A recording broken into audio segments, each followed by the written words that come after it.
Once upon a time, I almost drowned in Mexico. My family and I, we were traveling to Cozumel for a scuba diving trip and do a bunch of different dives, including a ship dive. Now, these are exciting because A, they're much deeper than we'd ever dived before, and B, you eventually go see not one, not two, but multiple sunken ships. The boat anchors, and we make a path underwater far along this like underwater shipwreck tour. We're about halfway through the dive. I, at this point, had been snapping hundreds of photos and taken tens and tens of video clips. I am in the way far back, the caboose. It is at this moment in deep, open ocean that I inhale and drink water. As that happens, I'm immediately shocked. Something is wrong. I don't have an extra regulator. My father does, and so does our guide. As I'm thinking, what's happening? The tube connecting my regulator to the tank floats into my field of view. Well, that's not good. As fast as I can, I get to the guide and I get to my father, and I am nearly out of oxygen. I wrap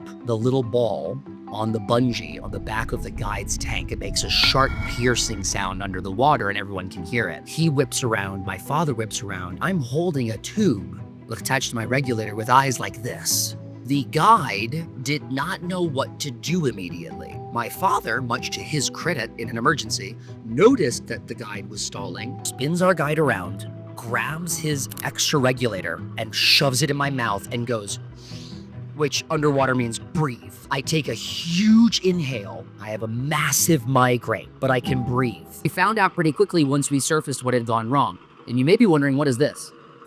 This used to hold O-rings. And O-rings are very important for the point at which that tube and regulator connects to the tank. My O-ring had dissolved. I've carried this with me on my keychain with my house keys and my car keys since that dive in Cozumel. Obviously, I don't scuba dive regularly enough, nor do I really need O-rings. But this little tube, this tiny scuba tank, ends up being the perfect container for medicine. So, at 34, 20 years after I nearly drowned in Mexico, I keep my Concerta and my propranolol in this tank. So what once would have saved my life in a very immediate and literal sense, now sort of saves my sanity in a daily, sort of day-to-day sense. Sometimes I feel like drowning at work, but I remember that I have propranolol in my tank.